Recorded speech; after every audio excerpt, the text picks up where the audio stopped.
HBO's The Last of Us is pretty consistent when it comes to sucker punching the audience right at the end of every episode. And with episode 6, you really feel like you're getting into that business end of the season now, with this being a very emotionally packed episode. It starts off by showing we've had a 3-month time skip as we see Joel and Ellie confront an old couple and try and get some help with the directions to find Tommy, and there's a little bit of foreshadowing in this scene as well, but that's actually the case for the whole episode. There's quite a lot of teasing in this one. As they leave, Joel has to stop, and you can see that he's clearly struggling, with this being a result of everything which happened before, and that, as we see when he speaks with Tommy later in the episode, that failure is hanging over him, whether that be in the past or also in the future of what's to come.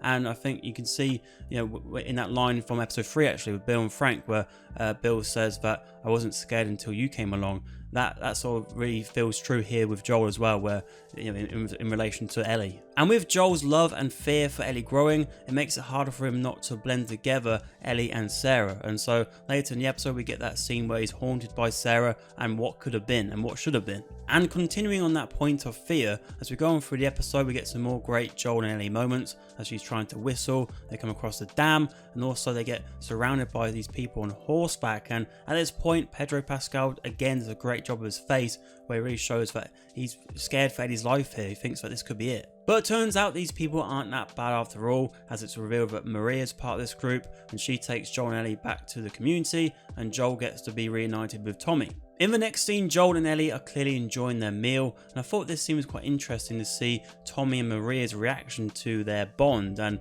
how they are both such strong personalities. During the middle portion of the episode we get two big conversations between Tommy and Joel, with the first one including Tommy saying that he's got a baby on the way, and Joel's reaction was very self-centered, but it's very much like how he was earlier when he didn't say congrats to Tommy and Maria as well. It's very much about him here, where he's failed in his eyes, and that now it's Tommy's turn, and hopefully he doesn't do as bad as him. It's more about him than it is well done little bro.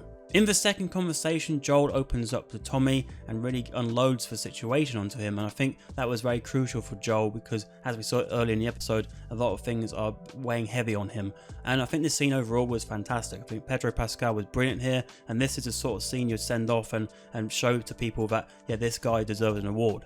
In between these scenes, Ellie learns about Sarah from Maria, and then we get one of the most iconic moments from the game play out as Joel and Ellie clash and really pour out their emotions to each other. And this was a very memorable and amazing scene in the game, and a difficult one to top, but fair play to the actors here. I thought they still did a great job. In the next morning, Tommy takes Ellie to the stables, and we see Joel there trying to take a horse, and he gives Ellie the option whether to stay with Tommy or go with him, and she, without any second of thought, chooses to go with him. And now that being a night after that important conversation, one where Joel tells Ellie that she's not his daughter, he now fully embraces that fatherhood figure, as we see in that rifle scene. Wide right. You're flinching. The target's too small. I made it bigger than I should have. Eject the cartridge. And I'm not flinching. Rifle just sucks. Okay, give it. They eventually get to a college campus where they see monkeys, which were in the game, and also in the game you'll see lots of notes lying around, and in this scene they actually see one which looks like it got completely ripped from the game, with it being the same colour and the same font. Later, Joel and Ellie get attacked by raiders, and Joel chokes one of them, but gets stabbed while doing so. They do escape, but after a little bit Joel falls off the horse and is unconscious, and Ellie's trying to wake him up, and that's how the episode ends. And in the preview for next week's episode, it looks like we're going to get a flashback one with Ellie and Riley, so the showrunners have decided to give the audiences some time to process this for a little bit. And a nice little thing to note, at the end of the episode we had a cover of Never Let Me Down Again, and that was by Jessica Mazin, who is the daughter of the showrunner Craig Mazin. But yeah, I thought episode 6 was a very emotionally charged episode, and one which focuses on that story and the script and the quality within it. But what are your thoughts on the episode? Let me know down in the comments below. And on screen right now is our review for the start of the final season of Star Trek Picard.